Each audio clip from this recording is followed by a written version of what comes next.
PHN de todo o Brasil, uma satisfação imensa. Mais uma terça-feira falar com você. O programa de hoje, imperdível. Se eu fosse você, eu nem ficava, tá legal? Porque vai ser muito bom, testemunho fantástico. Tiba, quem? Fala pra mim. Eu tô aqui com ele, Rafael é o nome dele, uma história incrível. Viveu na homossexualidade, Dunga. Chegou a ser até travesti. Mas algo inesperado aconteceu na vida dele. E foi uma revolução, um encontro com Deus que transformou todas as coisas. E a gente vai contar por que ele chegou a esse ponto, entrou na homossexualidade, contar detalhes de tudo isso e tirar a dúvida de muita gente. Imperdível testemunho de hoje, uma história incrível que ninguém vai perder, ninguém pode perder. Maravilha, fique ligado porque o programa PHN hoje tá demais. Canta comigo, pode parar de pecar.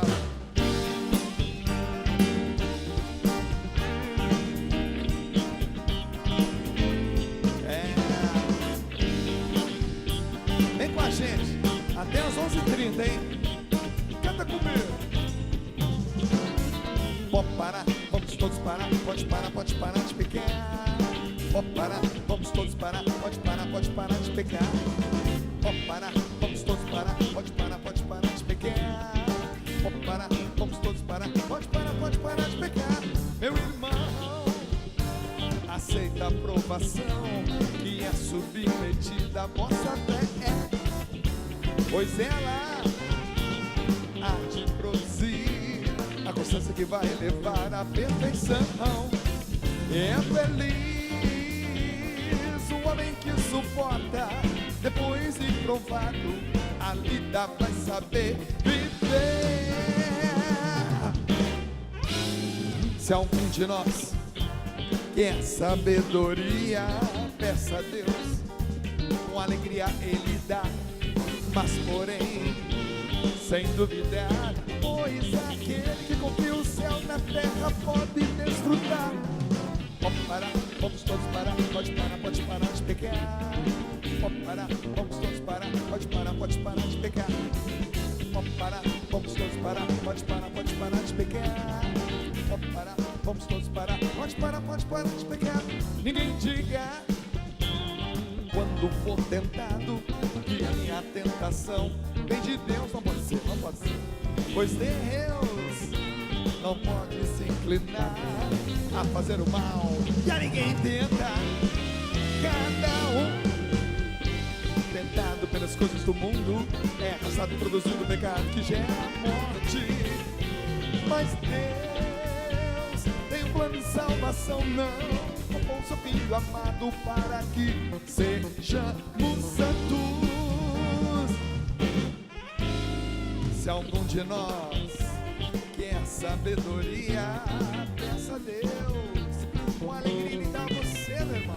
Mas porém, sem duvidar, pois aquele que confia o céu na terra pode desfrutar. Pode parar, vamos todos parar, pode parar de pecar. Pode parar, vamos todos parar, pode parar de pecar. Pode parar, vamos todos parar, pode parar de pecar. Pode parar, vamos todos parar. Se alguém ouve a palavra de Deus, mas não se aplica em traduzir em atitudes, se parece com aquele que cresceu, mas olha no espelho e vê seu rosto de criança. Eu sinto lhe dizer, essa pessoa não cresceu. Não corra este risco, meu irmão. Eu quero lhe dizer, chegou a sua hora, meu irmão. Chegou a sua hora de crescer. Pode parar, vamos todos parar, pode parar de pecar. Pode parar, vamos todos parar, pode parar de pecar. Pode parar, vamos todos parar, pode parar de pecar. Eu quero ouvir só você em casa aí, junto com o Rogério e com o Everton, vai. Pode parar. Tô ouvindo. De novo. Pode parar.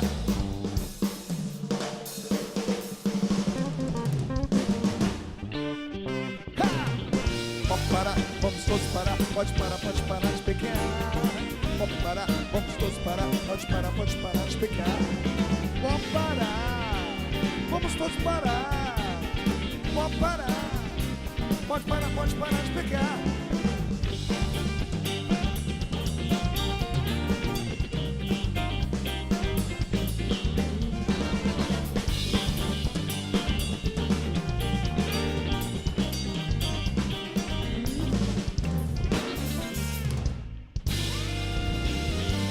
Começou. Vai ser demais, eu tenho certeza. Você tem que agora abrir o olho, nem pisca, tá legal? Nem pisca, porque realmente o programa hoje tá demais. Não vamos demorar muito não. Já vamos trazer aqui, olha o groove aí, galera. Vem pra cá, meu amigo, porque um cara desse você tem que ter como amigo, porque é vencedor, né? Experimentou na sua vida uma das maiores vitórias que eu julgo alguém receber, que é um prodígio, um milagre, é uma coisa linda de se viver, testemunhar. A mãe dele está aqui, a esposa dele está aqui. É uma festa. Eu fiquei impactado quando eu li o testemunho do Rafael. Eu tô admirando o Rafael aqui e tô doido para ouvir de novo da boca dele essa história. Gente boa demais, já tivemos ali embaixo. Vem para cá, Rafael Godoy. Vem cá, meu irmão.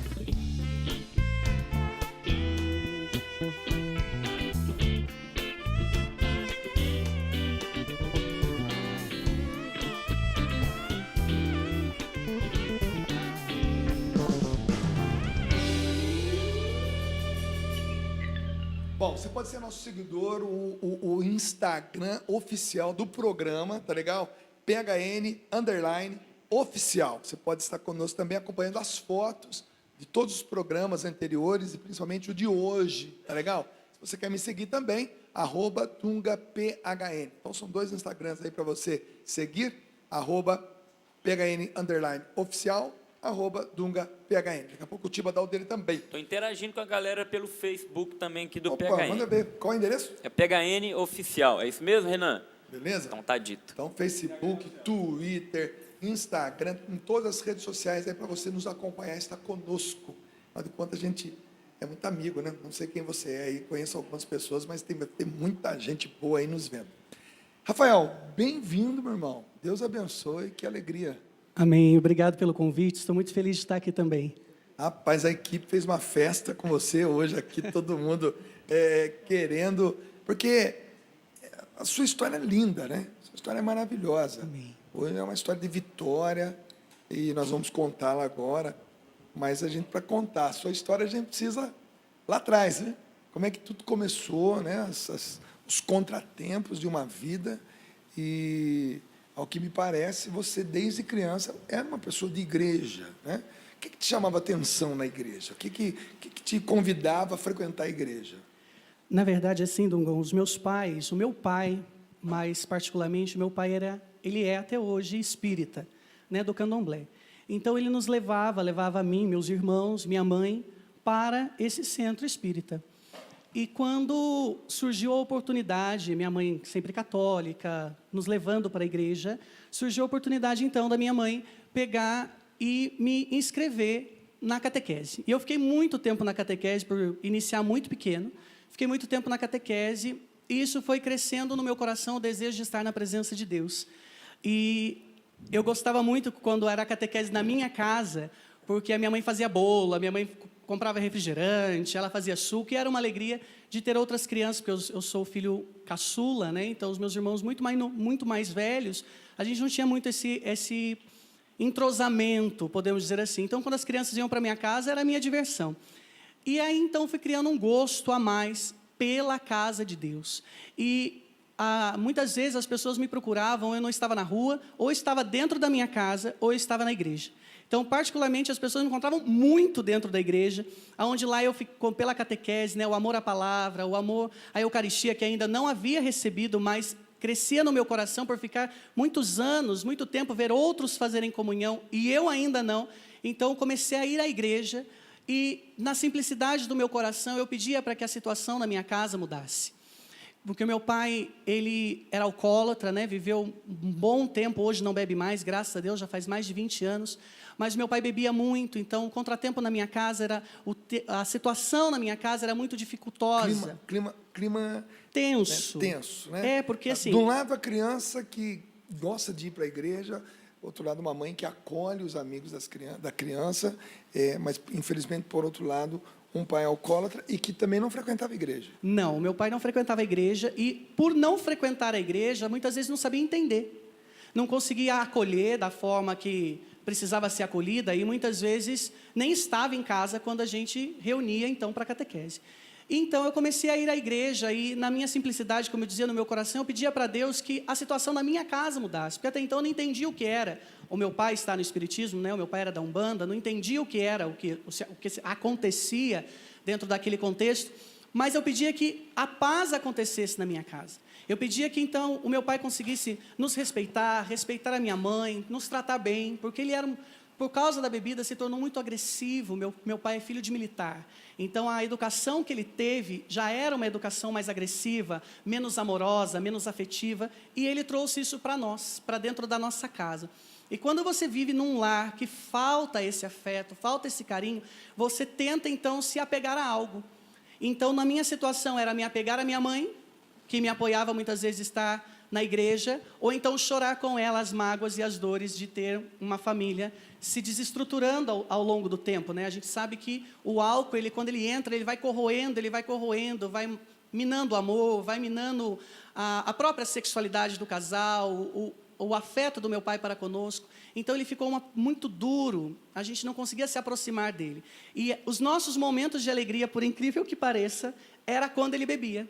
Porque quando ele bebia, ele ficava muito feliz, ele ficava alegre, ele comprava sorvete, ele comprava pipoca, e a gente que era criança queria se divertir, né? Era um momento que a gente tinha o nosso pai ali fazendo malabares com a gente. Ele gostava de brincar de equilibrista, colocava os pés sobre a nossa barriga e nos levantava. Então, para nós para mim, né, mais novo, para mim isso era alegria, era o tempo que eu tinha o meu pai. Ou então, quando ele não estava trabalhando, ele estava no bar, infelizmente. E quando voltava para a nossa casa, já não tinha aí paciência conosco, já não tinha paciência com a minha mãe, era agressivo nas palavras e nas atitudes, e principalmente nas correções.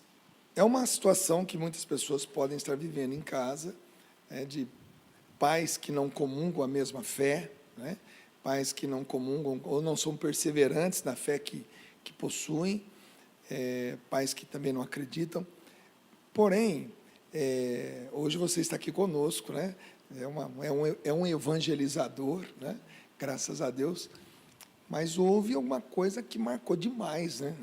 a sua infância, que desencadeou, né, a vida que você teve na homossexualidade, que realmente o levou para uma vida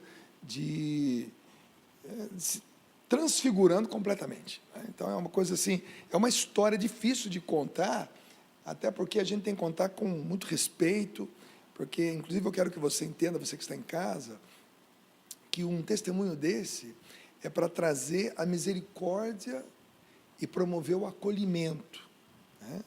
De maneira alguma é uma posição contrária a isso.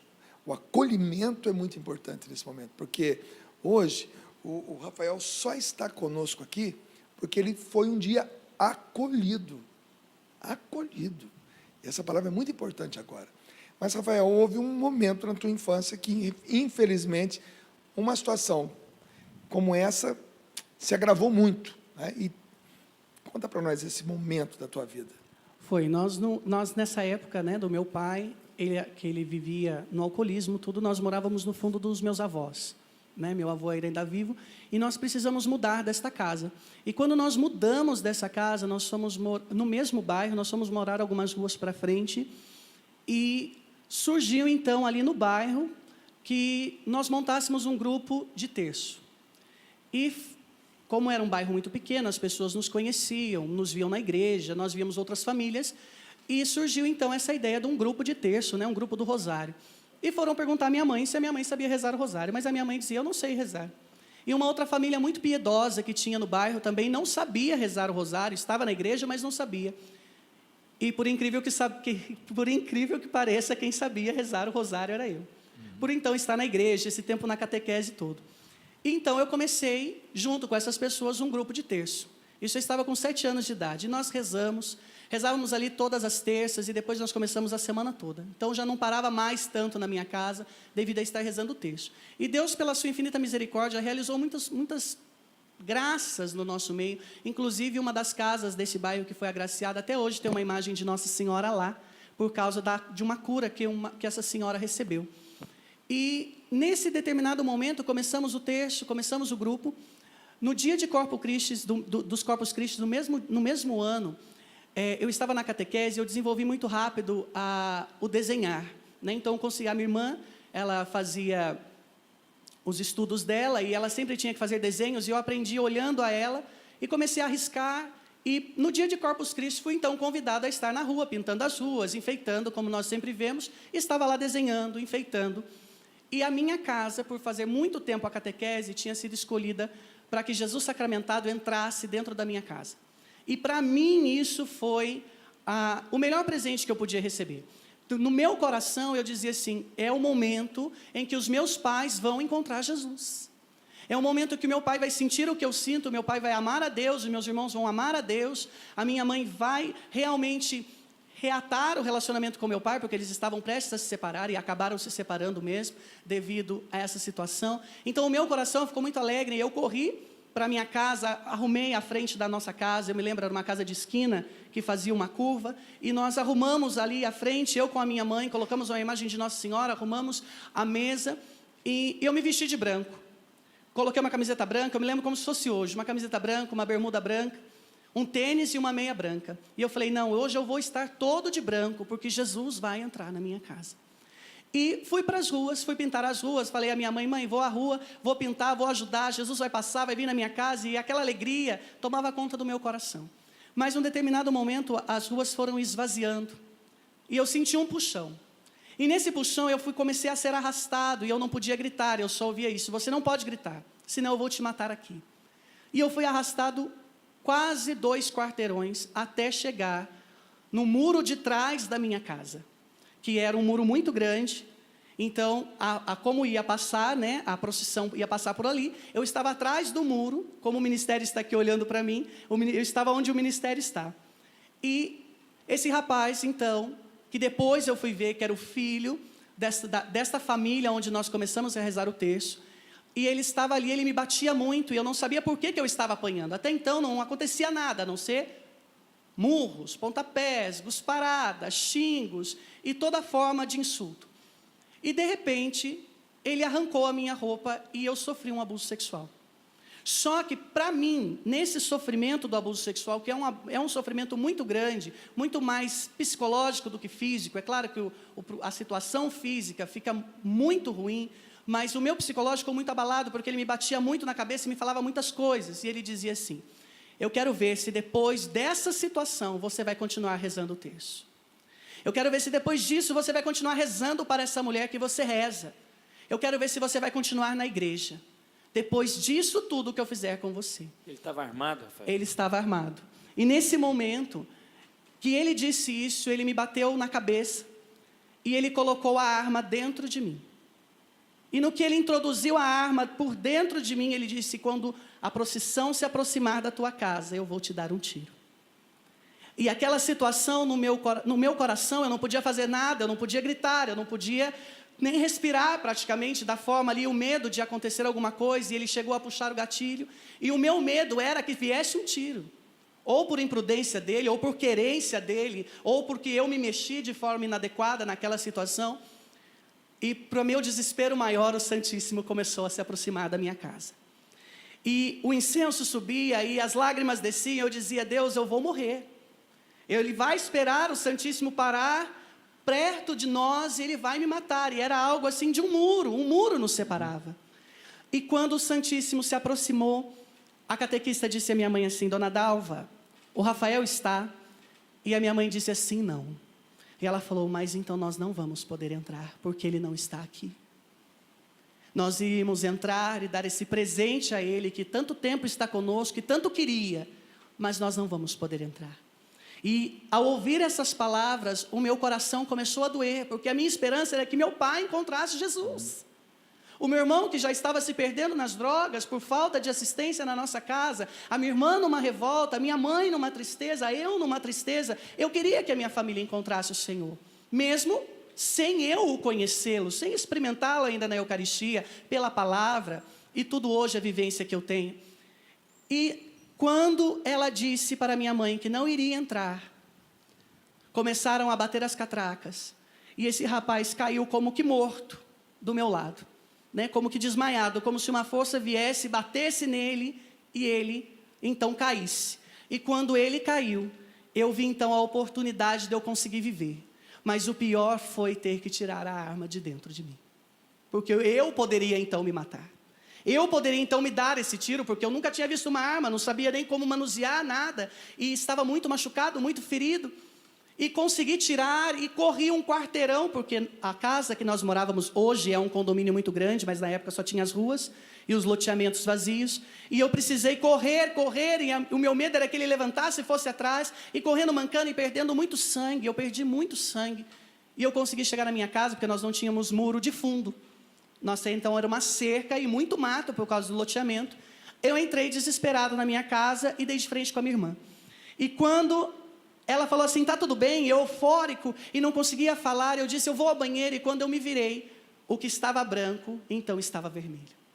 Estava muito sangue, e eu estava com muita dor, já não estava conseguindo andar direito, devido às pancadas, devido ao rosto bem machucado, sangue e tudo mais. E ela falou assim, o que aconteceu? Eu disse, eu não sei o que aconteceu. E eu dizia na minha inocência, eu disse, não aconteceu nada. Na esperança de que ela não contasse para minha mãe, na esperança de que ela não contasse para o meu pai, e piorasse essa situação, que já comigo já não estava bem. E eu falei, eu vou tomar banho, entrei para tomar banho. E quando eu tirei as roupas, eu entrei em choque, quando eu vi um shorts branco, como se tivesse sido mergulhado num balde de vinho, num balde de sangue, todo avermelhado. E para meu maior desespero, quando eu liguei o chuveiro, eu despejava sangue. Eu já estava, então, já estourado por baixo. E quando a minha mãe chegou, a minha irmã comentou o caso com ela, e eu estava sentado na sala, e eu sempre tive uma afinidade muito grande com a minha mãe, e tenho até hoje, e ela dizia assim, filho, o que aconteceu? Quem foi? Eu dizia, mãe, eu não sei dizer quem foi, meio tonto, e eu dizia, mãe, eu não sei, mas eu sei que foi o fulano de tal lugar. Então a minha mãe pegou uma faca, como uma mãe, né? Penso que toda mãe faria isso para defender o seu filho, e dizia, eu vou matar essa pessoa, e saiu correndo de dentro das portas da minha casa. E eu fiquei mais desesperado ainda, eu dizia, poxa, minha mãe agora vai matar uma pessoa. Eu que estava para morrer, agora minha mãe vai fazer uma desgraça. E ela dizia, eu vou honrar a minha família, o meu pai não estava em casa mais, eu vou honrar a minha família, onde já se viu fazer isso? E a minha mãe saiu, e graças a Deus hoje, né, eu agradeço a Deus, ela não ter encontrado esse rapaz, porque se ela tivesse encontrado, ela teria feito uma desgraça na nossa vida. E ela voltou assim, arrasada, posso dizer assim, não encontrei ele, porque se eu encontrasse, eu tinha rasgado de baixo para cima, de cima para baixo, tinha feito e acontecido, porque onde já se viu, e fomos então registrar um boletim de ocorrência. Registramos o boletim de ocorrência, ficou as roupas lá. É algo muito humilhante, porque as pessoas elas não sabem lidar com uma criança que passa por essa situação. Eles estão acostumados a lidar com todas as situações na delegacia, mas quando chega uma criança que não sabe o que acontece, eles ficam meio que perdidos. Começam a tratar como pessoas adultas, vai lá, senta lá, te pega, te joga, te arrasta. E isso ficou muito mais marcante no meu coração, e nós fomos então encaminhados para fazer o exame de corpo de delito no hospital. E no hospital, porque nós não temos até hoje convênio, é um hospital universitário até hoje, todas as pessoas que estavam estudando a medicina naquela época foram colocar a mão em mim. Então era a mão de um que entrava e mexia, era a mão de outro que vinha no exame de toque, né, ao introduzir o dedo pelo ânus e fazer o exame de toque para saber qual foi a profundidade, qual foi o estrago ali que aconteceu, e todas as pessoas colocavam a mão, e eu senti novamente a sensação do abuso, e voltei a sangrar, e aquilo me deu desespero muito maior. Quantos anos? 7 anos. 7 anos. Então isso assim, quando eu voltei para minha casa, eu já não conseguia andar direito. Por perder muito sangue, eu já estava mancando bastante. E eu não conseguia andar, e esse senso de justiça percorreu a minha casa. Então o meu irmão queria fazer justiça, queria ver, queria bater, queria matar. Na verdade, a frase na minha casa é, eu quero matar. E eu ali glorificando, porque estava vivo, mas eu quero matar. E por incrível que pareça, no outro dia, o rapaz que havia abusado de mim estava sobre o muro da minha casa, para saber tudo o que estava acontecendo. E quando o meu irmão viu, meu irmão correu atrás, e foi, eu lembro que tinha, hoje é um parque, né, nesse bairro, mas era um descampado, e nós corremos para lá, meu irmão foi para lá, minha mãe foi para lá, minha irmã foi para lá, meu pai foi para lá, e a minha então, resposta era ir para lá, porque se eu não fosse, eu estava, então, aceitando o que tinha acontecido. E lá, juntaram mais de 8 pessoas dessa família, que é uma família muito grande no bairro até hoje, e começaram, então, a bater no meu pai e no meu irmão. E eu que estava de fora, eu não conseguia, a minha mãe do meu lado, ela dizia, não vai, porque senão vai ficar pior. E eles derrubaram o meu pai no chão e todos estavam em cima do meu pai. A minha mãe, num ato de desespero, ela pegou uma garrafa, quebrou a garrafa e foi para cima de todo mundo. Eu falei, nossa, o meu pai apanhando de um lado, a minha mãe querendo bater do outro, o meu irmão batendo em outro e eu ali, com a minha irmã, né, na esquina, parado, vendo aquela situação e não podendo fazer nada. E um vizinho pegou, então, teve a delicadeza de chamar a polícia. E para nossa infelicidade, essa família era uma família de muita influência no bairro. Então, eles eram de famílias de militares, né, até hoje, e quando chegou a polícia, e a polícia apreendeu o rapaz que havia abusado de mim, o tio foi lá e tirou ele pela outra porta, e quem foi preso fui eu. Então, eu apanhei de cacetete da polícia, meu pai apanhou, minha mãe apanhou, e colocaram a gente dentro do carro, nós vimos o rapaz sair por um lado, e nós entramos pela outra porta, fomos parar na delegacia de novo, boletim de ocorrência, toda a situação, e voltamos para a nossa casa. No outro dia, eu já não podia mais ir à escola. Então, eu fui proibido por essa família ser influente, que eu não poderia mais frequentar a escola, e eu teria que me mudar do bairro. E porque o meu pai, naquela época, ele trabalhava com alguns políticos, nós não precisamos mudar, então, da cidade, porque eles estavam fazendo um abaixo-assinado para que eu saísse da cidade, porque a história ficou que eu havia seduzido, eu com 7 anos, havia seduzido um rapaz de 18 para 19 anos a fazer tudo o que fez comigo. E ficou essa situação na nossa cabeça. Respira um pouco, porque quem está em casa está querendo respirar um pouco. Olha, eu não, tenho certeza, a misericórdia de Deus é tão grande, Tiba, é tão grande, né, que Rafael estando aqui hoje conosco, nós podemos refletir muitas coisas, né? Quando nós levantamos determinadas bandeiras, né, nós desconhecemos o que essas bandeiras promovem, o que essas bandeiras excitam, né? Então, quando a gente levanta uma bandeira do bem, da não violência, a busca do poder superior de Deus, seja lá qual for a religião das pessoas, a gente humaniza uma população para depois espiritualizá-la. Porque uma cena como essa, com uma criança de 7 anos, né, graças a Deus, Deus entrou na sua vida, a gente vai poder contar isso também hoje, e hoje você é um cara que anda por aí, hoje é casado, a mãe está aqui, a esposa está aqui. Hoje é pregador da palavra de Exatamente. Deus. Mas quanta coisa, Tiba, o diabo, né, promove, né, olha que situação, né, e de uma família inteira envolvida, desde o alcoolismo do pai, né, a iminência da separação naquela época dos pais, o abuso sexual, quer dizer, como que cortou toda uma caminhada bonita que estava acontecendo, uma criança na escola, na igreja, na catequese, enfim. Mas, para quem está em casa, eu quero dizer uma coisa. O programa de hoje, ele é um programa forte, forte mesmo. E é interessante porque ele nos coloca a par de uma realidade. Quanta violência no lar, quantos abusos sexuais, quantos estupros. Hoje, crianças, mulheres, né, sofrem calados, né, porque a humanidade não está humanizada, né? As pessoas estão propensas à violência. E talvez isso esteja agora causando até... Mas que coisa, que indignação. E é para ficar indignado mesmo, né? Nós vamos ter em breve aqui o Juntos pela Vida, né, que engloba tudo isso, né, Tiba? Não apenas deixar nascer, mas cuidar depois que nasce.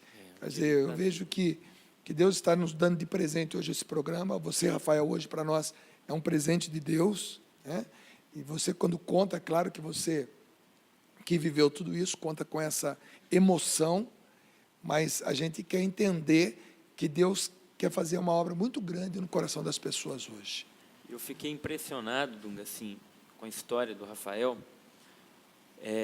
Eu acredito, é uma opinião minha, eu acredito que não foi Deus que fez, que permitiu acontecer, mas as pessoas têm a liberdade e agem mal. Então, diante da liberdade de alguém de agir mal, a pessoa foi e fez todo o mal que ela fez com Rafael. Mas eu acredito que Deus intervém nas situações e tudo concorre para o bem daqueles que o amam. Então, Deus, ele tem o poder de pegar uma situação que seria uma grande desgraça na vida e transformar isso para que a glória de Deus, a glória dele seja manifestada. Olha o Rafael hoje, um homem totalmente transformado. Quem diz que viveu como travesti? Quando eu entrei, gente lá embaixo, eu conheci a esposa do Rafael, conheci o Rafael. Se você não conta a história dele, ninguém percebe nada disso. E a gente depara com um verdadeiro milagre. Isso aqui é um milagre. Alguém poderia ter se perdido na vida, perdido o sentido de tudo, mas ele recupera, dá a volta por cima e chegando, além de superar, claro, vai ser a vida inteira uma grande superação, mas ele consegue ultrapassar, ver além e mais. Hoje ele consegue ajudar outros que sofrem também e tirar aquelas pessoas da situação que ele viveu. Misericórdia plena de Deus. Bom, 3 anos se passaram, com 10 anos você começa uma vida totalmente, ninguém podia planejar, né? O que você viveu, a homossexualidade te levando, né, a um grau ainda maior, né? Ou seja, se tornou um travesti. Mas, além do trauma, com 7 anos, 3 anos se passaram, o que aconteceu aos 10? Para que você realmente entendesse, né, a partir daquele momento difícil, aquele trauma, que agora você iria caminhar por esse caminho. É interessante que, assim, no meu caso, né, a homossexualidade, ela começou a se desenvolver, porque até então os meus sentimentos não eram homossexuais, né? Então, para mim, na minha cabeça, eu não tinha esse pensamento, eu nasci homossexual, né? Eu tinha plena convicção de que eu era um homem, mas a formação da minha consciência, né, o perder essa ligação com o ser masculino, com a minha identidade sexual, veio por causa do abuso psicológico. Né, esses rótulos, essas palavras que a gente acha que não tem força de mudança de um pensamento, como, desculpe dizer, né, vou dizer como as pessoas os costumam dizer, viado, bicha, mulherzinha, Maria Homem, né, sapatão, você é muito afeminado. Então, essas palavras acabaram que mudaram a minha forma de pensar. Pressão psicológica. Exatamente, por quê? Na minha casa, eu ouvia muito do meu pai e das pessoas que estavam na rua assim, você tem que ser homem. Mas a minha visão de homem é diferente da tua, era diferente do meu pai, e eu não me via homem como o meu pai. Porque eu não queria ser um homem agressivo, alguém que maltratava, alguém que batia, alguém que xingava, alguém que fazia o inferno que fazia. Então, na minha visão, eu era um homem diferente do meu pai. Mas eu não tinha esses sentimentos homossexuais. Isso começou a crescer devido à maldade. Hoje eu digo, né, tenho convicção disso, a maldade na fala das pessoas por estarem no pecado, né, viverem o pecado, seja qual for, o distanciamento de Deus, a ponto dela chegar na outra e dizer, olha, você nasceu para isso. Porque foi exatamente o que eu ouvi. Então, quando você se depara com uma criança afeminada, isso já foi provado cientificamente, né, pelos psicólogos em estudos de anos, que uma criança, ela ser afeminada não quer dizer que ela é homossexual. Não, uma criança, ela ser delicada, o sentir dela masculino, mais emotivo, mais afetivo, não quer dizer então que ela é homossexual. Então, aí as pessoas se perdem, alguns homossexuais, quando elas dizem que elas nasceram assim por causa disso, de desde crianças serem muito afeminadas, muito afetuosas. E no meu caso, como eu já não tinha referência masculina na minha casa, a minha referência era quem? Minha mãe, minha irmã. O meu irmão começou a se perder, então não parava muito em casa. O meu pai sempre estava bebendo e, consequentemente, meus pais se separaram. Então, a minha referência era o quê? Chorar como a minha mãe. Eu não era um homem entre as mulheres. Eu era um homem como as mulheres. Então, eu aprendi, vendo a minha irmã, a forma dela se arrumar, a forma dela pensar, aquele pensamento, homem não presta, não seja como ele, não faça como ele. Então, tudo isso foi ferindo a minha identidade. E isso foi me levando, então, para o homossexualismo. Porque, então, eu já não conseguia mais olhar para uma mulher desejando ela, porque as mulheres que estavam à minha volta estavam feridas, porque desejavam homens que as maltratavam. E eu, então, a minha consciência era o quê? Eu preciso, então, ser como essa informação que me chega, e eu preciso ter um posicionamento. Então, quando eu me posicionava com as crianças, era um homem como uma mulher. Então, o meu pensamento era o quê? A minha fala, muitas vezes, hoje eu recordo bastante, era: vocês, homens, agem assim. Então, eu não me via como um homem. Então, vocês, homens, fazem isso, vocês... E, consequentemente, eu fui me afastando.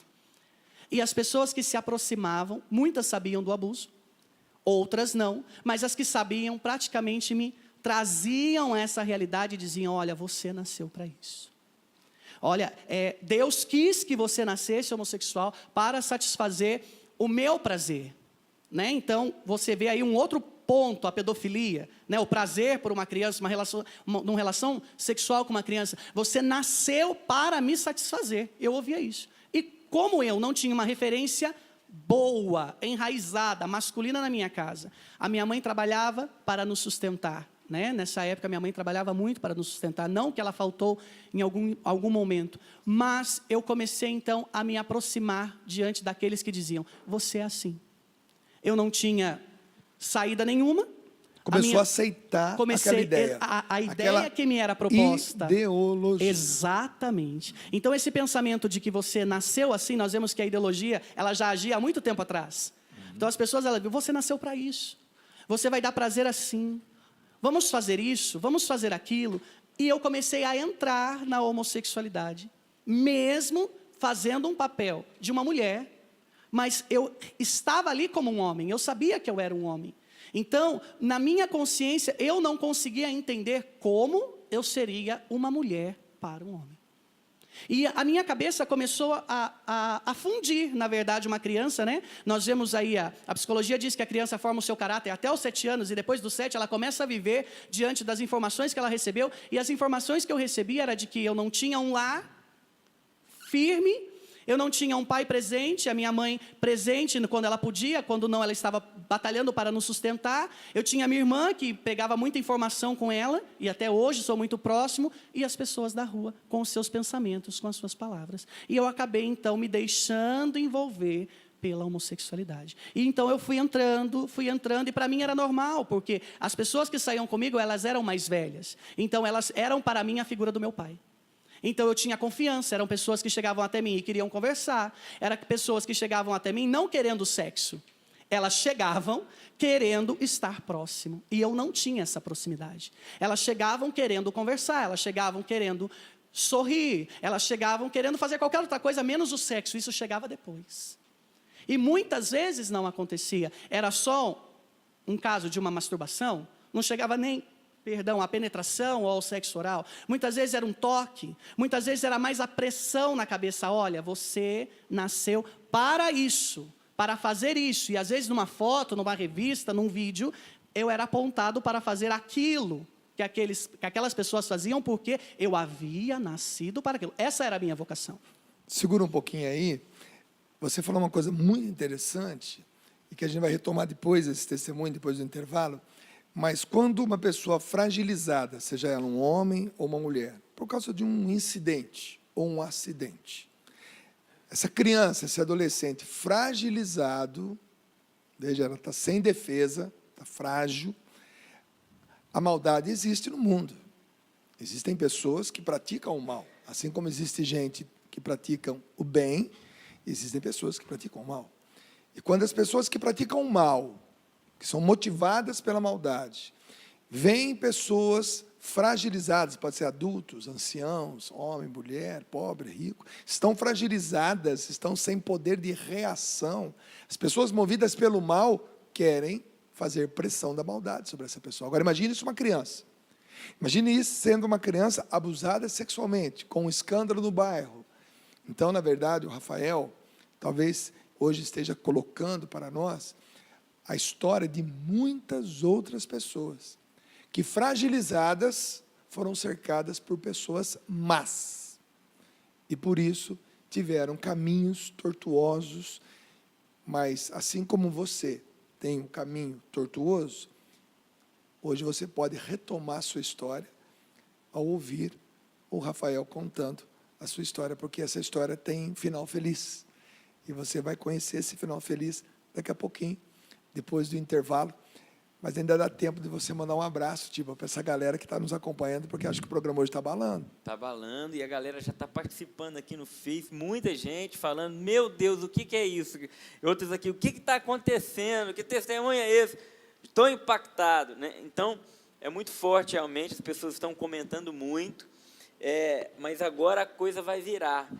No próximo bloco, a gente vai saber o que aconteceu e o final feliz dessa história toda. Isso é incrível. Aconteceu e tudo começou no carnaval, né, Rafael? Tudo começou no carnaval e a partir desse momento tudo mudou. E não saia daí, fica grudadinho na televisão, você vai ver como toda essa história vai terminar. E olha, a esposa dele está aqui, a mãe dele está aqui, tá? São testemunhas vivas, oculares, de uma ressurreição. Sai daí não, a gente volta daqui a pouco, tá bom? Vem e cura-nos, Senhor, vem liberta no Senhor, manifesta o teu poder nesse lugar. Majestoso é Senhor, soberano é Senhor, misericórdia infinita em ti está. Vem e cura-nos, vem e cura-nos, Senhor, vem liberta no Senhor, manifesta o teu poder nesse lugar. Majestoso é Senhor, soberano é Senhor, misericórdia infinita em ti está. Misericórdia infinita é o que vamos experimentar hoje. Daqui a pouco a gente volta.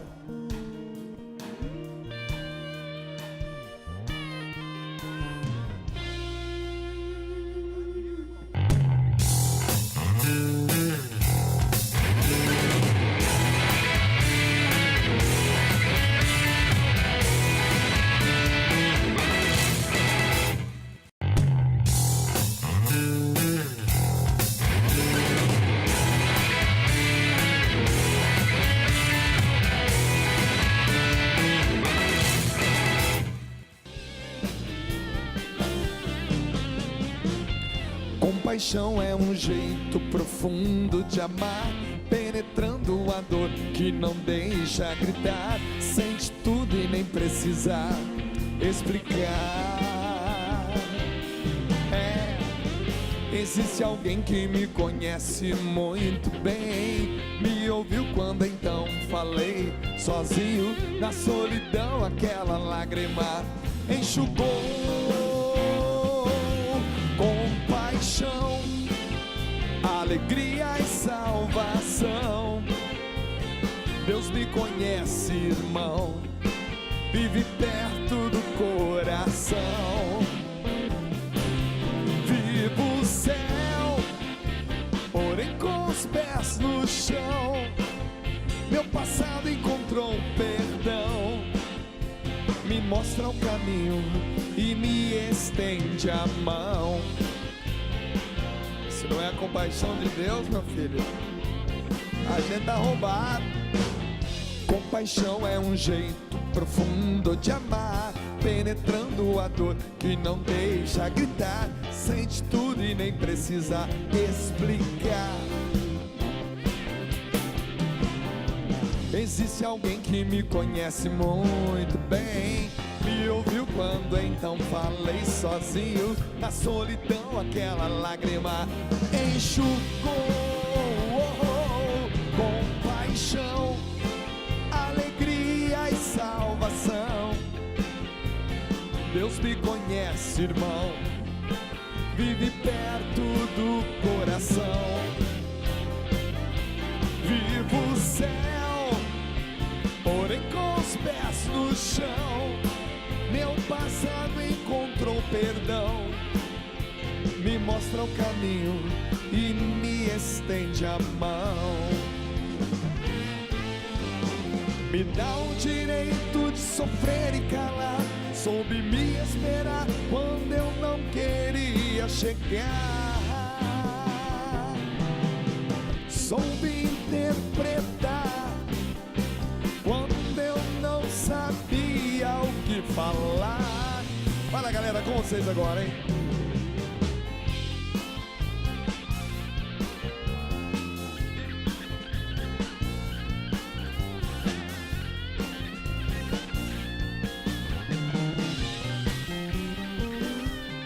Vivo o céu, porém com os pés no chão.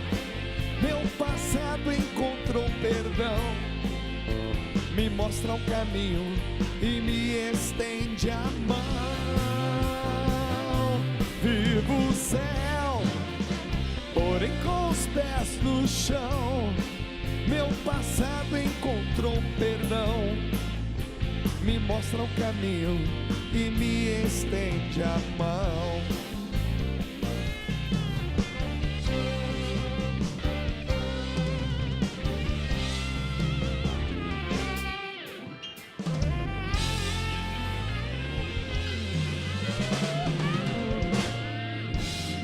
Beleza? Tá tocando muito, é legal. Olha o seguinte, gente, quero mandar um abraço para um cara. Eu sou super apaixonado pela unidade, Tiba. Eu conheci um pastor, ele é um judeu cristão, judeu circuncidado, filho de uma mãe é judia, e ele é um pastor maravilhoso, chama-se Youssef Akiva.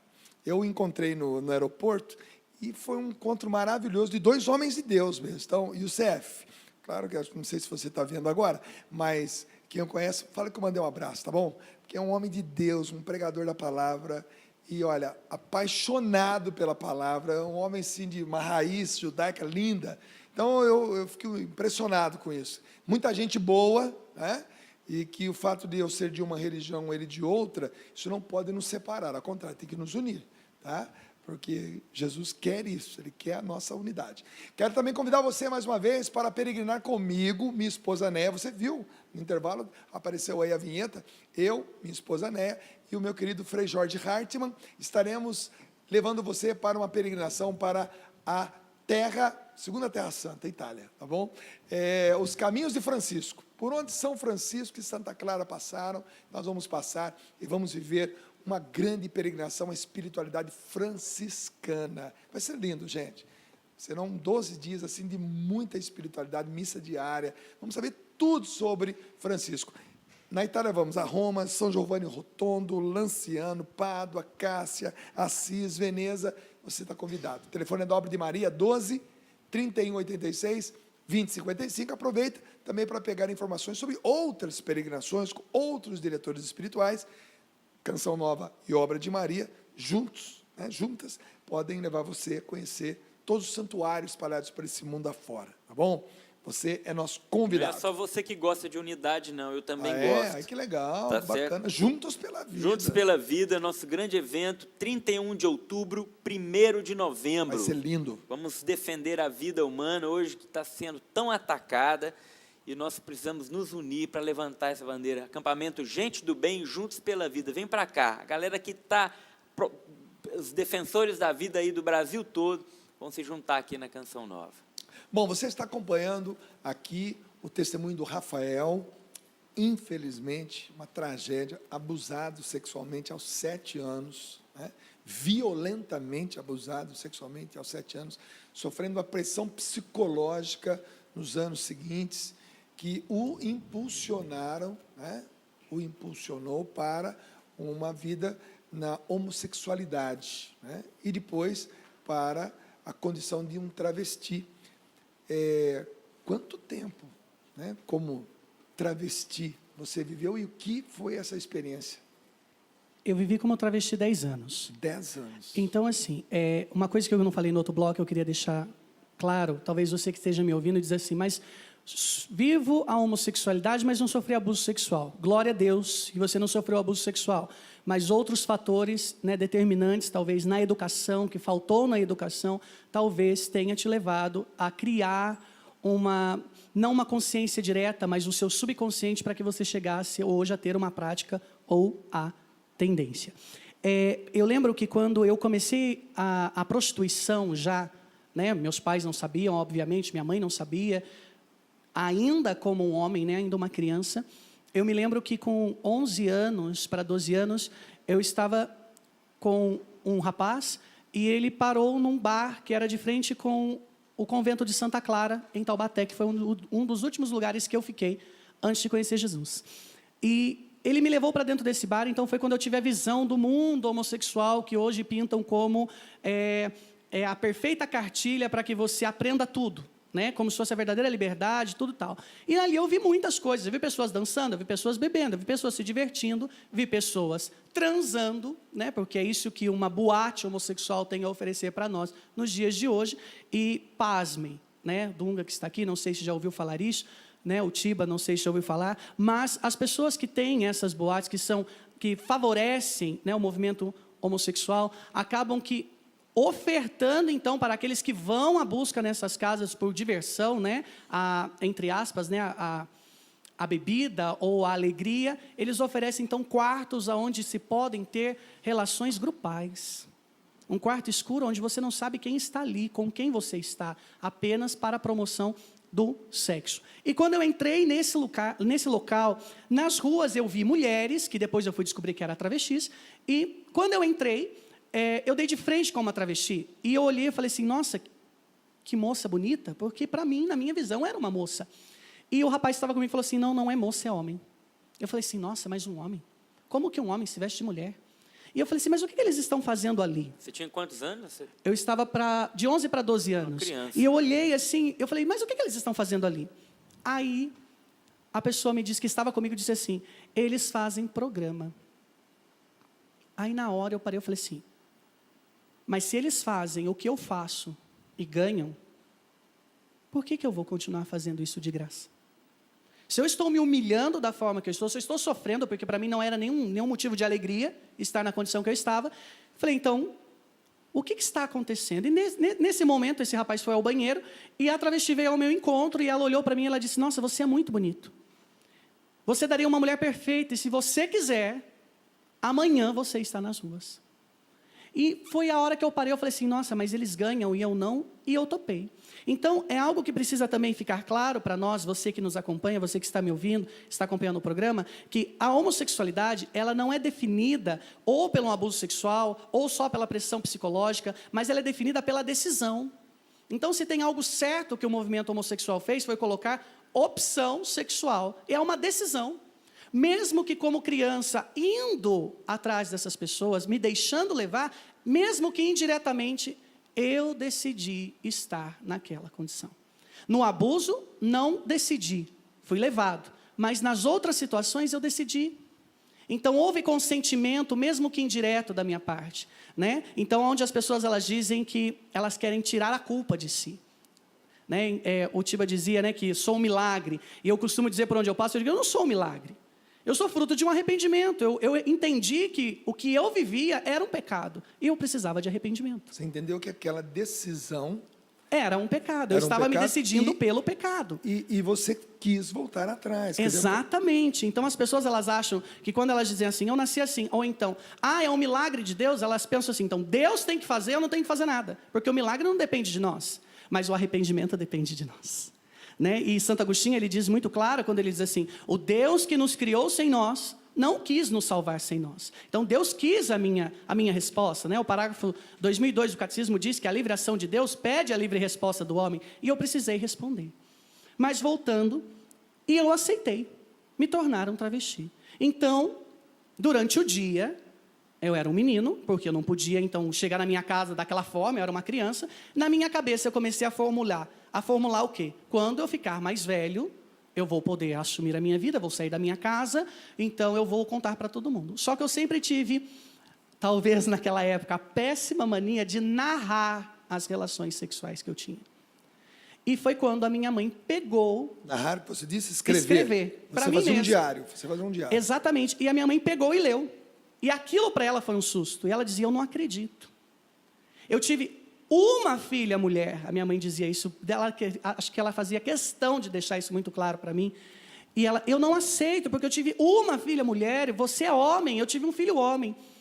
E aquilo já não confrontava com a realidade que eu estava vivendo, porque eu não me via mais como, de certa forma, como um homem. Eu tinha um pênis, uma estrutura masculina, mas o meu pensamento não era. E quando, então, eu decidi me tornar um travesti, todas aquelas pessoas que estavam ali, aconteceu com o quê? Com uma formação. Olha, você precisa aprender a sentar como uma mulher, a pensar como uma mulher, a falar como uma mulher, a agir como uma mulher, a gesticular como uma mulher, a olhar como uma mulher, a se pentear, a se maquiar, tudo como uma mulher. Então, as minhas referências passaram a ser mais fortemente minha mãe e minha irmã, porque estavam muito perto de mim, e as travestis que estavam comigo, às vezes, na rua, à noite. Ou então, quando eu precisava sair à tarde com alguém, eu tinha que buscar uma foto, eu tinha que buscar uma revista, eu tinha que buscar alguma referência para tentar, então, me viver essa caricatura, né, me caracterizar de uma mulher, para poder, então, ir para essa situação. E eu comecei a ingressar mais fortemente, até então não tinha conhecido as drogas, e com 14 anos eu comecei a perceber que eu estava sendo preparado para assumir o tráfico humano. Para então pegar as travestis daqui, mandar para outra cidade, da outra para cá, entrar nas boates, porque teve um tempo que nós entrávamos nas boates, arrancávamos aqueles que eram afeminados de lá e dizíamos, você é uma mulher, não tem mudança para a tua vida. Hoje o que a ideologia de gênero diz, né? Nós víamos eles como uma massa informe, nós modelávamos segundo os nossos desejos. Então, não dávamos para ela oportunidade de responder, não quero. Eu chegava e dizia assim, olha, eu vou te dar tudo. Como fizeram comigo, eu fazia com eles. Vou te dar sapato, vou te dar peruca, vou te dar roupas, e eu comecei a costurar. Então, eu comecei a fazer para essas pessoas. E quando eu precisava que alguém me arrumasse para eu ir à rua, porque eu não tinha noção, não tinha ninguém. Então, eu comecei a fazer sozinho. Eu comecei, então, a me olhar no espelho, a ver um olhar, um gesto. Eu pegava, às vezes, uma fala da minha mãe, uma fala da minha irmã, e levava isso para as relações. E muitas pessoas, Dunga, por incrível que pareça, que saíam comigo nas ruas, elas chegavam até mim e elas queriam conversar. Elas não queriam sexo. E a desculpa delas era o quê? Na minha casa não tem com quem eu converso, então eu prefiro pagar para alguém que me ouça. Né? Eu prefiro pagar para alguém que sente comigo, faça companhia. Eu fui acompanhante por mais de 5 anos. Né? A partir dos 15, que eu já tinha mais postura feminina, uma vestimenta mais feminina, um pensar mais feminino, eu comecei a ser acompanhante. E eu vi que toda essa trama para o tráfico humano estava acontecendo, e eu me deixei envolver. Já estava ali, eu já não via mais saída. As pessoas que chegavam até mim, elas diziam que eu havia nascido para aquilo, como eu disse antes, que eu não tinha saída, que existia ex-tudo menos ex-homossexual. Né? Deus mudava a vida de todos, mas não mudava a vida daqueles que nasceram daquela forma. E um dia, num programa, um rapaz virou para mim e falou assim, você tem drogas? E eu disse não. E ele falou assim para mim assim, que pena, eu te pagaria o dobro. Foi o suficiente para eu, que já estava perdido ali, virasse para ele e dissesse, então, eu vou conseguir as drogas. Só que esse dinheiro que eu pegava da prostituição não levava para minha casa, eu não mantia a minha casa. Eu mantia as minhas coisas escondidas na casa de outros. E eu peguei, então, e comecei a entrar na questão do tráfico, de pegar aqui e levar para lá. Vamos ali, eu conheço tal lugar, leva lá. E as travestis sempre diziam, aqui tem tal, fulano tem, ou eu tenho, então aqui, ali, você vai nesse ponto, no outro você não vai, que é perigoso. Até que, então, eu comecei a trazer comigo para as ruas. Eu comecei, então, a usar as drogas. Eu fui usuário de cocaína durante os 5 anos que eu fui acompanhante. Nesses 5 anos, eu fui usuário de cocaína. todos os dias. Nós usávamos drogas todos os dias, porque eu já saía agora de segunda a segunda. Eu já não tinha mais parada. Então, para mim, a pessoa me oferecia o dinheiro. Eu havia sido treinado para pegar o dinheiro, entrar no carro, fazer o que eu tinha que fazer, sair do carro, entrar no outro, entrar, fazer. Era assim, a minha vida era entra, bate porta, bate porta, fecha porta. E eu fazia agenda. Hoje eu tenho esse, amanhã é o fulano. Rafael, e era comum a ligação da droga com a prostituição? Sim, é comum até hoje. É muito comum. É comum e fácil. É como eu ir à padaria e comprar um pão. É porque uma coisa é eu falar dessa ligação, outra coisa é você que viveu anos lá dentro. Está tão ver a próximo. ligação do mundo da prostituição e com as drogas. Né? Está próximo de você, por quê? À noite te oferece o sexo e te oferece a droga. E quem tem a droga e tem o sexo, tem tudo. Agora, Rafael, quem está em casa, volto a dizer, está respirando fundo, mas o programa tem que acabar à meia-noite. Então, a gente precisa saber qual foi aquele momento, Rafael. Você falou do carnaval. Como é que foi? Porque para sair de tudo isso, a gente imagina, não tem como sair de tudo isso, né? Desde os 7 anos, aquela violência toda, depois a pressão psicológica, depois a iniciação na homossexualidade, depois a iniciação como travesti. Uma decisão apenas E a gente fica imaginando como. Começa a narrar para nós, porque esse programa hoje teria que ter 4 horas de duração, né? Mas nós não temos 4 horas. Como é que aconteceu esse encontro com Deus? Eu lembro que eu estava na minha casa e eu fiz o melhor para sair para a rua. Nessa época eu já não estava mais... não estava mais saindo diretamente nas ruas, porque havia sido jurado de morte por causa do tráfico de drogas e o tráfico humano. Então, eu comecei a ter clientes fixos.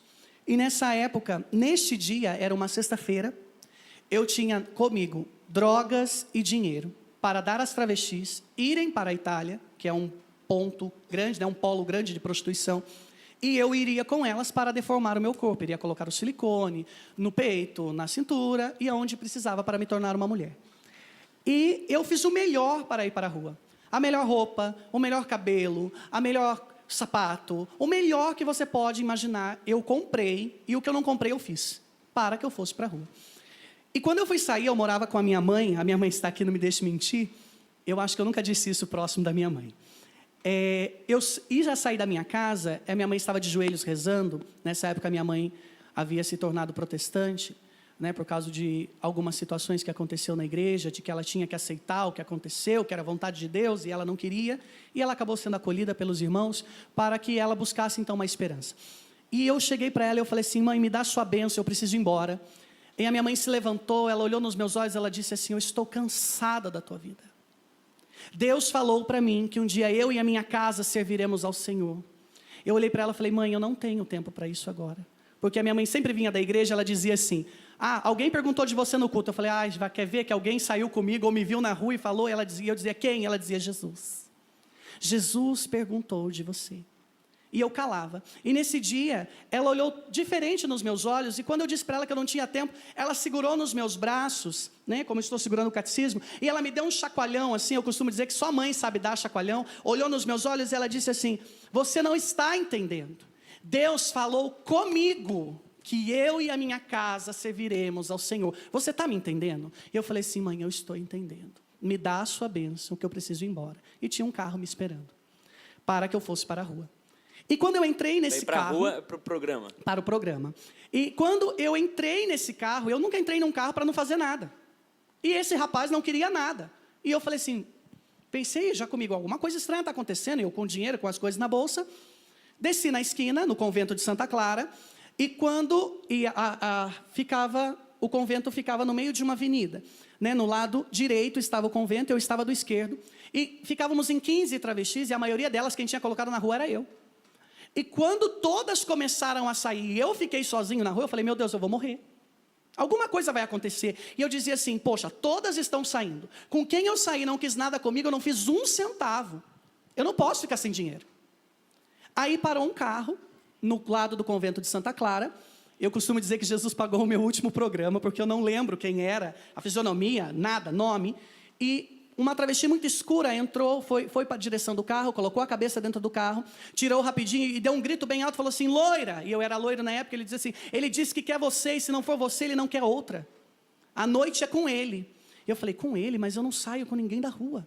Eu estou jurado de morte, vai acontecer alguma coisa comigo, e daí na hora, a pressão na minha cabeça, mas ao mesmo tempo vinha, você não fez um real. Você que colocou todas na rua, você vai ficar por baixo, rebaixado e tal. E eu falei, não, eu vou. Nessa época, já andava armado, com giletes debaixo das unhas, debaixo do cabelo, na boca, se precisasse cuspir, precisasse morder. Era aquele velho ditado, que tiver que chore a mãe dele, não a minha. Então, na noite, ou era matar, ou era morrer. E eu fui. E quando eu coloquei a cabeça dentro do carro, ele virou para mim e disse assim, quanto é? E eu disse, é R$50. E ele falou assim, então entra. E eu entrei, sentei, como eu estou aqui. Ele tirou o dinheiro, me deu o dinheiro, eu peguei o dinheiro, guardei na bolsa, que estava comigo. Ele olhou nos meus olhos e disse exatamente assim, volta, aqui não é o seu lugar. Você sabe quem mandou dizer isso para você. E naquele momento eu parei.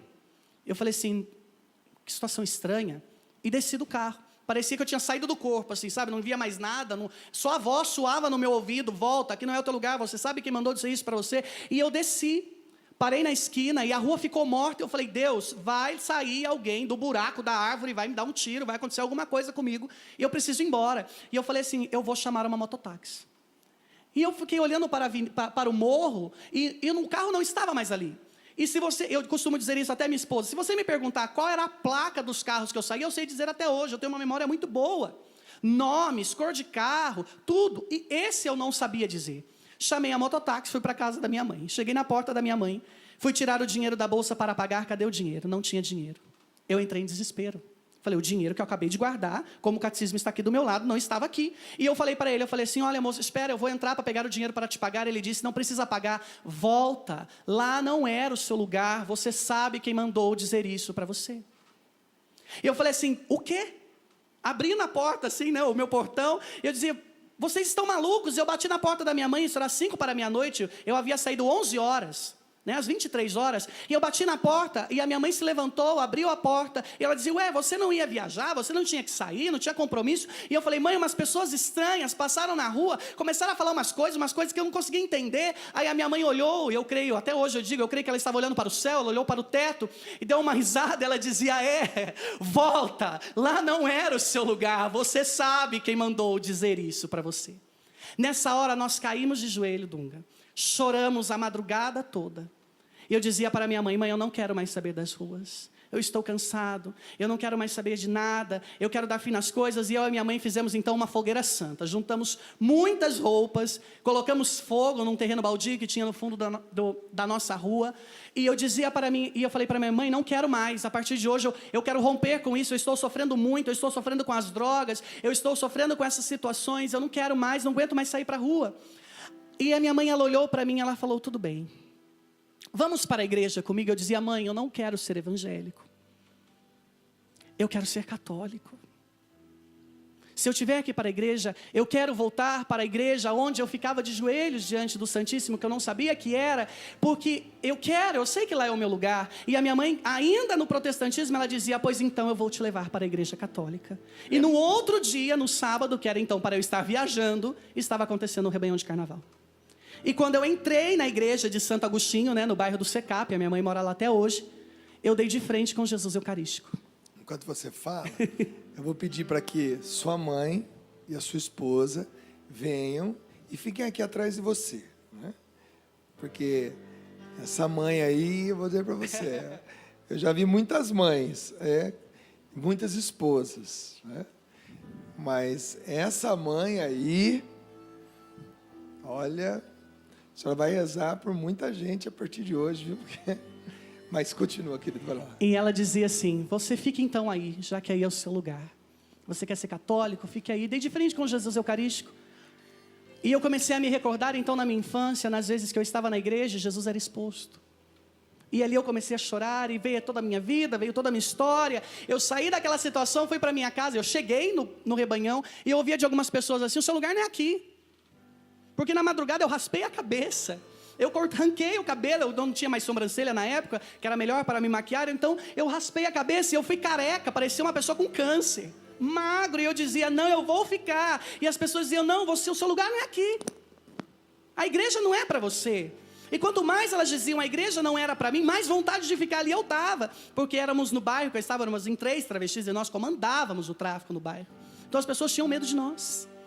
E eu falei para elas, não, eu vou ficar. E fiquei, cheguei na minha casa, peguei a minha mãe. Eu me lembro, a gente colocou um colchão. E eu comecei a pedir perdão para minha mãe de tudo que eu havia feito. Das vezes que eu saía da minha casa, minha mãe estava chorando. Das vezes que eu saía da minha casa, minha mãe estava conversando com alguém. E eu atropelava a visita, porque eu tinha que sair. E a minha mãe dizia, não, você não precisa pedir perdão. Não, você não, eu que tenho que te pedir perdão. Não soube acolher você.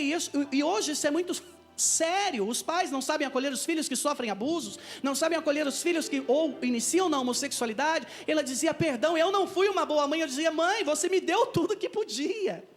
E eu então me deixei levar. E nesse momento de a gente se auto-perdoar, né? Naquele dia na sala da minha mãe, a gente se auto-perdoava. E ao mesmo tempo que ela pedia perdão, eu pedia perdão. E ela me olhava, ela dizia assim, Deus ama. Deus ama você, Deus vai restaurar a sua história.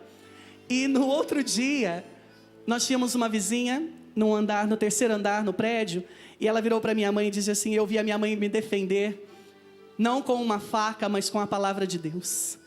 A vizinha chegou e disse assim, nossa, eu gostava tanto do teu filho como ele era antes, alegre, divertido, ele dava risada, ele contava piada, mas hoje eu não gosto dele porque ele só fala da palavra de Deus. E a minha mãe olhou nos olhos dela e disse assim para mim, filho, vem aqui. Olhou para ela e disse, o filho que você gostava era o filho que o diabo queria me empurrar goela abaixo. O que você não gosta é o filho que Deus me deu. Aceite o filho que Deus me deu. E a minha mãe ali, ela chorava e eu dizia, mãe, vamos para a igreja. E a minha mãe foi ao culto, nesse mesmo dia, e o pastor pregou que nós precisávamos ser carismáticos. E a minha mãe chegou em casa falando, Rafael, o pastor disse que temos que ser carismáticos. Iniciei no grupo, e ela falou, o que é ser carismático? Eu falei, mãe, ser carismático é ser que nem eu. Buscar a igreja, ler a palavra de Deus, jejuar, renunciar. E isso veio muito forte no meu coração. E ela dizia assim, não, vou perguntar ao pastor. E ela foi, o pastor morava de frente com a gente, porta a porta. E ele falou, não, isso é coisa de católico. Jamais eu ia pregar no meu culto, né, mãe? Jamais eu ia pregar no meu culto, que eu tinha que ser carismático, eu tinha que ser católico. Eu prego que a gente tem que ser protestante. E ela falou assim, não, o senhor falou que tinha que ser carismático. E ela falou assim, ele falou, não. E ela pegou e falou assim, então a partir de hoje, eu vou ser carismática, eu vou seguir o meu filho na igreja onde Deus libertou a vida do meu filho. Não que na sua não haja libertações, mas aonde Deus libertou o meu filho é onde eu quero estar. E nós começamos a caminhar. Caminhamos, e eu sentia no meu coração que eu tinha que dar a minha vida a Jesus. Não sabia como, de que forma. Daí comecei a trabalhar na Volkswagen. Entrei na Volkswagen daquele jeito, ainda com vestígios de travesti. Então fiz um furdunço na fábrica, de homem que vinha para cá e homem que queria brincar. E comecei a voltar ao passado, e rompeu o meu contrato. E no que rompeu o meu contrato, eu me peguei tão firme com Deus, mas tão firme, eu vivi uma vida realmente de renúncia, de jejum, de mortificação, de amor a Deus, de adesão à palavra, de adesão à doutrina. Eu costumo dizer, eu sou fruto da doutrina católica. Uma coisa que me marcou é o que o quarto conselheiro do Papa, o cardeal Sará, ele disse, a pastoral acolhe, mas a doutrina cura, a doutrina liberta. E eu dizia para minha mãe, não mãe, eu tenho que ler, eu tenho que saber o que a igreja pensa, porque todo mundo me manda sair, mas eu quero ficar. E eu tive um convite então de ir para a Toca de Assis, na Casa de Assis em São Paulo. E eu falei, Deus me dá um sinal, e eu sou muito devoto de São Francisco de Assis, e quem me atendeu era o irmão Francisco de Assis. E eu falei, mãe, vou arrumar as minhas malas, eu vou dar a minha vida a Jesus. E ela dizia, você vai ser padre? E os vizinhos começaram a dizer então que eu iria virar padre. E eu falei assim, não sei o que Deus tem para a minha vida. E Deus falava no meu coração assim, agora vai na rua e despede dos seus. E eu falei, Jesus, o Senhor está brincando comigo. Eu já abandonei as ruas, eu não vou fazer mais. Ele dizia, vá atrás de todos eles. E nós sentamos. Nós 15. Olhei nos olhos deles e disse assim, vocês nunca mais vão me ver aqui. Nunca mais vocês vão ouvir falar o meu nome nas ruas, nas esquinas, nas boates. Nunca mais. Porque eu estou dando a minha vida para Jesus.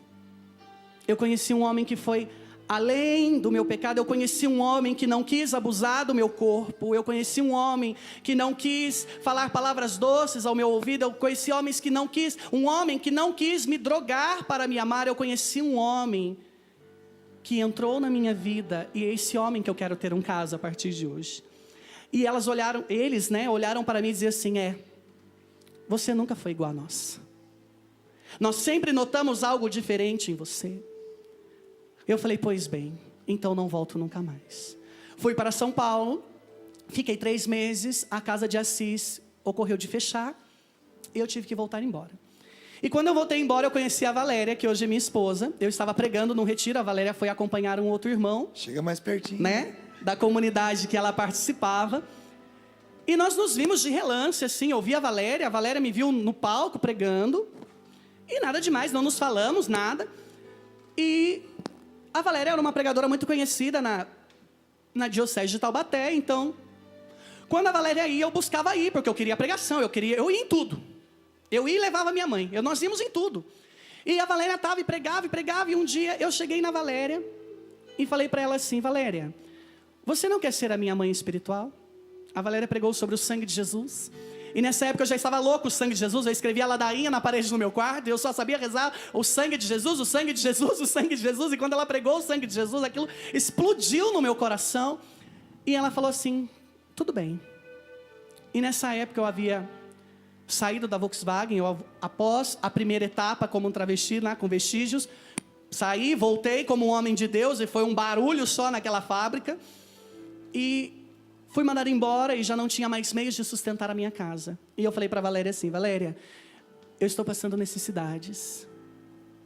Eu venho para esse grupo que eu participo, 2 horas a pé de vinda e volta. E a Valéria entrou em desespero, e ela me deu umas coisas, uns escritos de São João da Cruz, e eu estava rezando muito para São João da Cruz, e a Valéria de moto não tinha capacete para me levar, não tinha nada. Fomos embora, depois não nos falamos mais, né? Fiquei sabendo que a Valéria ia pregar em tais lugares, e eu ia em tudo que ela estava. E antes até de namorar a Valéria, eu namorei uma moça. E depois que eu namorei essa moça, nós rompemos. Foi um namoro santo, namoro de Deus. Eu fui até a Valéria dizer: Valéria, eu terminei com essa moça. Não tenho mais, porque eu vi que eu podia estar ainda no mundo, vivendo ainda essa situação. Eu falei: eu não queria mais. E eu cheguei na Valéria e eu falei: vamos orar. Nós nos conhecemos pela oração, eu falei: vamos orar. E o projeto da missão começou a crescer, da missão Chamas Abrasadoras, começou a crescer no nosso coração.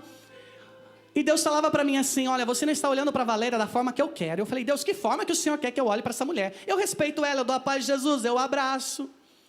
E Deus um dia falou: leve a Valéria para a tua casa e você vai fazer um gesto na Valéria. Vou contar isso, a Valéria não gosta muito que eu conte isso, mas eu vou contar.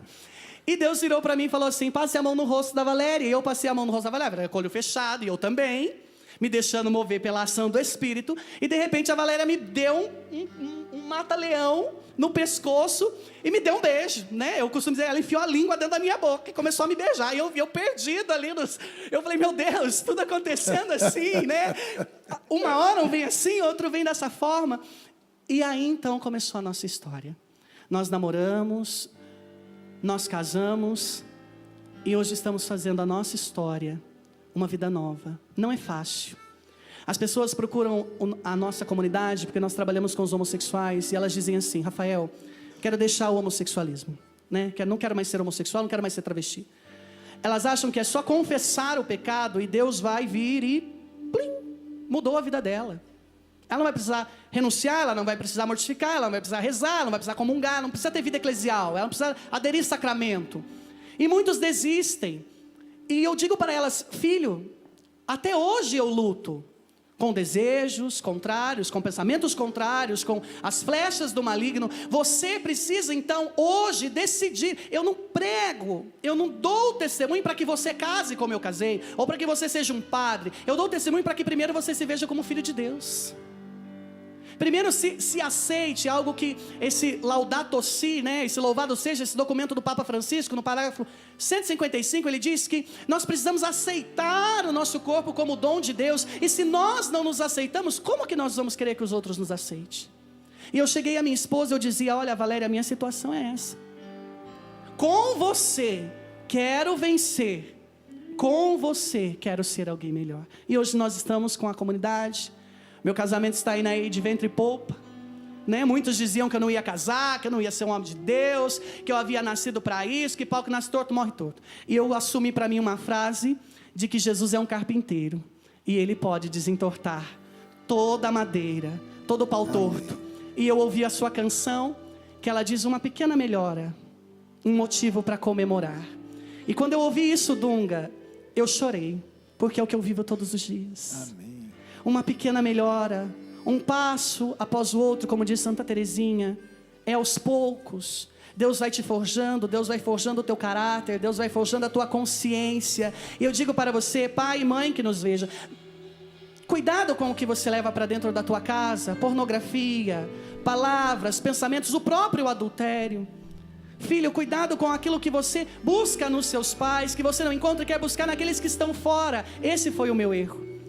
E hoje com a minha mãe, refiz a minha amizade com ela, refiz a minha amizade com o meu pai, refiz a minha amizade com a minha irmã, com o meu irmão, e tive a graça de ouvir da minha irmã exatamente assim, Dunga. Porque hoje você é um homem de Deus, batiza o meu filho. Eu quero que ele seja um homem de Deus como você. Eita, coisa boa. Queira ser um homem de Deus. Gente, fica perto dele, mãe. Eu ficaria aqui até as 2 da manhã, mas não dá, porque a gente tem que encerrar o programa. Só quero dizer que Deus fez milagres na vida de muita gente nesta noite. Mandem os testemunhos para nós, por favor.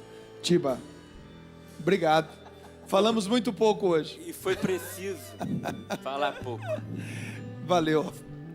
Deus te abençoe e que você possa levar essa graça a muitos lugares, e com certeza você vai levar. Se prepara. Valeu, gente. Não tem mais o que dizer. Só canto para encerrar. Hoje pedi a Deus para curar meu corpo, o fim do sofrimento, uma intervenção, coisas que herdei, vícios que adquiri, limites que vejo em mim, mas não nasci assim.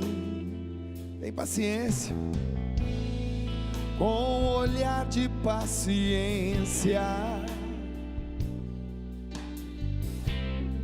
ver o fim da doença, uma pequena melhora, um motivo para comemorar, uma ferida menos para poder voltar a sonhar. Sei que uma alma curada socorre uma carne cansada. Uma pequena melhora, um motivo para comemorar, uma ferida menos para poder voltar a sonhar. Sei que uma alma curada socorre uma carne cansada e alivia o coração.